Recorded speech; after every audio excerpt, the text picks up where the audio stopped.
Hello, नमस्कार। आप सभी का आपके अपने ज्योतिष अध्ययन में बहुत बहुत स्वागत है। आज हम बात करेंगे सभी 12 घरों में मंगल का क्या प्रभाव रहता है। आपके किस घर में मंगल हैं और उसका क्या प्रभाव रहेगा। 1 से 12 सारे भावों में मंगल को हम देखेंगे।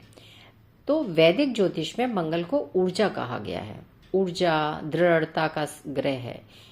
और जब कुंडली में इसकी स्थिति देखनी हो तो हमको ये देखना पड़ेगा कि वो मंगल पहले तो है कैसा, अच्छा है या बुरा।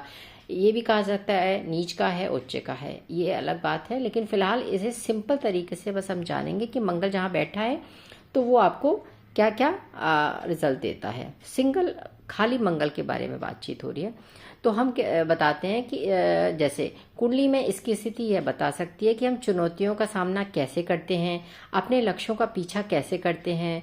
जैसे हम हमारे पर कोई लक्ष्य है, कोई एम है, तो हम उसको कैसे चेस कर रहे हैं, किस तरह से एनर्जी हमारी, संघर्षों को कैसे संभाल लेते हैं। कोई संघर्ष है तो हम उसको किस तरह से रिएक्ट करते हैं हम उस पर, कोई भी चीज़। तो मंगल साहस है, प्रेरणा है, महत्वाकांक्षा है। ये मंगल का जो गुण है वो ये है। तो आज हम इन 12 भाव में देखेंगे इसका क्या प्रभाव है। नंबर 1, फर्स्ट हाउस, हमारा पहला भाव जो है हमारा खुद का शरीर, बॉडी। तो वहां जब मंगल बैठेगा तो वो आपको गतिशील बनाएगा। आपके शारीरिक जो चीज़ें हैं उसमें ऊर्जा भर देगा, बहुत एनर्जी होगी आपके अंदर, आप में प्रबल इच्छा शक्ति होगी, दृढ़ स्वभाव होगा। किसी चीज़ को ठान लिया तो मुझे करना है। आपको एक स्वाभाविक नेता भी ये बना सकता है आप अच्छे, क्योंकि आपके अंदर वो सारी चीज़ें दिखेंगी। जैसे कि फर्स्ट हाउस में मोदी जी की कुंडली में है मंगल, तो ये मंगल साहसिक और गतिशील दृष्टिकोण देता है आपको, आवेग में कार्य करने की प्रवृत्ति भी देता है। मतलब आप बहुत तेजी के साथ आप उसके ऊपर उस कार्य के प्रति पूरे जोश के साथ काम करते हैं। तो ये फर्स्ट हाउस का मंगल है। सेकेंड हाउस पे आते हैं। यह आपको वित्तीय सफलता और सुरक्षा की चाह देता है, धन अर्जित करने और भौतिक आवश्यकता को सुरक्षित करने के लिए भी प्रेरित करता है। जातक अत्यधिक जोखिम लेने से लेकिन बचे, इस बात का ध्यान रखना है उसको कि पैसा कहीं भी इन्वेस्ट कर रहा है तो उसमें रिस्क ना ले, ये चीज़ का विशेष ध्यान रखना है। थर्ड हाउस मंगल जो है यहाँ पे ये खुद का उसका अपना घर है, तो ऊर्जावान, संचार उसका रहता है और शिक्षा के लिए ये बहुत अच्छा कहा गया है कि आपकी बौद्धिक जो गतिविधियां हैं उसमें उत्तेजित करता है, आपको आत्मविश्वास देता है, जोश के साथ आप अपनी बातों को कहते हैं। लेकिन तर्कपूर्ण बातों से सावधान रहें। इसमें आप में कभी कभी क्या है, तर्क करने की वो आ जाती है, आप तर्क करने लगते हैं बात बात पे। तो अगर आपका खराब होगा तो आप अपने मंगल को खुद भी खराब कर देंगे अगर आप किसी से बहस करेंगे। तो अपनी ऊर्जा को नए स्किल सीखने में खर्च करें अगर थर्ड का मंगल है तो। फोर्थ हाउस मंगल है तो भावात्मक प्रेरणा, घरेलू जीवन में मन में घरेलू माहौल को सुरक्षित बनाने की तीव्र इच्छा हो सकती है। पारिवारिक मुद्दों को समझ के साथ सुलझाने में लगाएं अपनी एनर्जी, अपनी ऊर्जा को सही इस्तेमाल करें, यूजफुल चीज़ों में इस्तेमाल करें। फोर्थ हाउस का अगर मंगल है तो क्योंकि अगर आप यहाँ पे फोर्थ हाउस है, ये सॉफ्ट हाउस है, आपका सुख है, तो सुख में आपको वहाँ पे मंगल की एनर्जी की ज़्यादा ज़रूरत नहीं होती। क्योंकि मंगल क्या है, आप बोलेंगे, आप आर्ग्यूमेंट्स करेंगे, बहसबाजी करेंगे। तो यहाँ पे ये जो फोर्थ हाउस का मंगल होगा, अगर ऐसा करेंगे आप तो आपका मंगल खराब होगा। दूसरा, आपको क्या है, आपकी एनर्जी, आपकी जो ऊर्जा है वो आपके माहौल को खराब करेगी। फिर आता है फिफ्थ हाउस, ये है रचनात्मक जुनून का और रोमांटिक गतिविधियों का, जोश का, उत्साह से भरा हुआ व्यक्ति हो सकता है। यहाँ पर मंगल की ऊर्जा आपको जुनून देती है। रोमांटिक निर्णयों में संभावित आवेग के प्रति आप लेकिन सचेत रहें, क्योंकि अब जल्दबाजी में आप कोई डिसीजन लेंगे, कुछ चीज़ें होंगी तो आपका आर्ग्यूमेंट्स इशू होंगे, तो रिलेशन को ये यहाँ पर खराब कर सकता है। सिक्स हाउस यहाँ पे क्या है, कार्य, नैतिकता और स्वास्थ्य प्रबंधन देता है। यहाँ पे क्या है, स्वास्थ्य प्रबंधन को बढ़ाता है। सिक्स हाउस हमारी जो क्या है हेल्थ का भी है, आपकी बीमारियों का है। तो आप क्या है यहाँ पे आपका मंगल यहाँ पे क्या करेगा, उस चीज़ को आपको केयर करने का काम करेगा। यहाँ पे आपको डिसिप्लिन बनाएगा, स्वास्थ्य के प्रति आप अपना ध्यान रखेंगे। आप जिम गोअर हो सकते हैं, जिम जाएं, अपनी हेल्थ बनाएं, इस तरह से भी आप अपना मंगल को इस्तेमाल कर सकते हैं। अत्यधिक काम करने का प्रेशर आप पर अगर है तो आपको उस प्रेशर से बचना चाहिए। यहाँ पे आपको तनाव दे सकता है वो। आपकी जो भी एनर्जी है, मतलब मार्स की जो एनर्जी है, आपको बहुत काम करने की तरफ भी प्रेरित कर सकती है, लेकिन आपको उससे बचना है। आप ज़्यादा काम करेंगे तो आपको हेल्थ इश्यू होंगे, इसीलिए कोई भी ओवरलोड नहीं होना चाहिए किसी भी वर्क प्लेस पे आपका। 7th हाउस गतिशील रिश्ते और साझेदारी को प्रभावित करता है। संघर्षों को सही ढंग से सुलझाएं, संतुलित पार्टनरशिप बनाएं, उस पर आप बहुत काम करें, क्योंकि ये हमारे स्पाउस का हाउस होता है।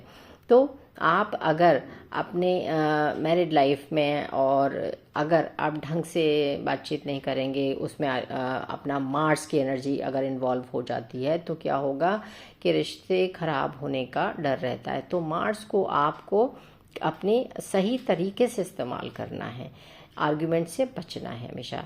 8th हाउस तीव्र परिवर्तन और साझा संसाधन का ये 8th हाउस है हमारा। बहुत जल्दी से आपको सडन कोई भी चीज़ दे सकता है, आप जल्दी जल्दी अपने आप को अपने चीज़ों को चेंज कर सकते हैं। तो तेजी से जो भावात्मक परिवर्तन का आप यहाँ पे अनुभव कर सकते हैं।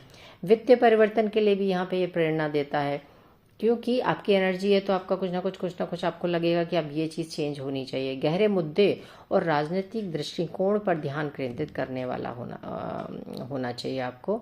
तो आपका ये 8th हाउस का मार्स आपका सही रह सकता है। 9th हाउस इस घर में यात्रा, हायर एजुकेशन तो और दार्शनिक रुझान भी हो सकता है आपका।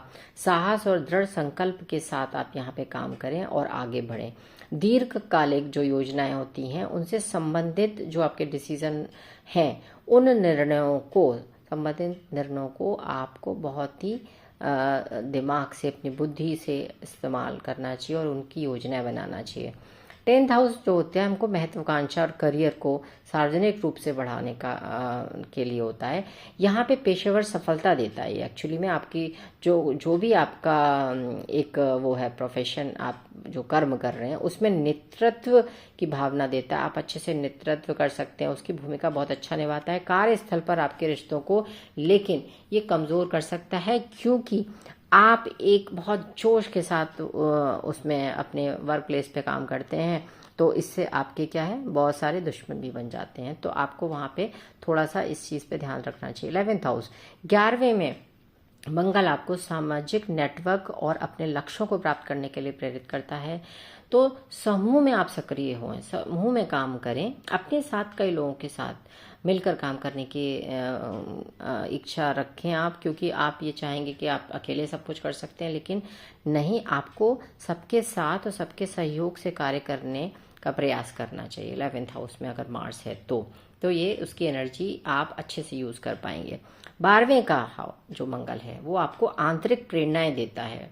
उसके बाद आध्यात्मिक अन्वेषण आप कर सकते हैं, आत्मनिरीक्षण की तरफ आपको निर्देशित करता है। ये आपको एकांत और आत्म खोज की तरफ आपकी इच्छा हो सकती है कि मैं ये ऐसा कुछ करूं, कुछ एकांत रहने वाला। लेकिन अगर आपको अपना प्रोफेशन चूज करना है तो उसके लिए 12th हाउस जो होता है आपका, एक तो मोक्ष का हाउस है यहाँ पे। तो यहाँ पे क्या करें, आपके लिए आप कोई हॉस्पिटल में, जैसे कि डॉक्टर्स हैं, उनके लिए ये बहुत अच्छा होता है। अगर प्रोफेशन वाइज डॉक्टर है तो अपना हॉस्पिटल होगा तो वो वहाँ पे उनकी सेवा कर सकते हैं पेशेंट की। सर्जरी के लिए भी मंगल होता है तो वो वहाँ पे सर्जरी करके भी उस मार्स को अच्छा कर सकते हैं। फिर क्या होता है कि जो आपकी एनर्जी है वो पॉजिटिवली वहाँ पे यूज़ हो जाएगी। जैसे कि आपके जो जेलर होते हैं, तो वहाँ पे जेल में जो जेलर का काम है, अगर 12th हाउस में मार्स है तो आप क्या है, वहाँ के लोगों को कंट्रोल कर रहे हैं, तो आपकी वहाँ एनर्जी बहुत अच्छे से यूटिलाइज होगी, तो मार्स आपका अच्छा हो जाएगा। इस तरह से ये 1 से 12 तक के हाउसेज में मंगल की जो पोजीशन अगर जिसकी भी जिस हाउस में बैठा है, तो आप इसको देखकर पता लगा सकते हैं कि क्या आपका मंगल ऐसा है। तो आपको उसे पॉजिटिवली काम कराना है, मतलब कि आपको कहाँ कहाँ पर अच्छे से कार्य करना है, इस बात का आपको ध्यान रखना है। आई होप आपको आपका ये मार्स का जो गुण था, उसका जो प्रभाव था, बहुत अच्छे से समझ आया होगा। अगर आपको अच्छा लगा हो तो प्लीज़ लाइक एंड सब्सक्राइब कीजिए। Thank you so much.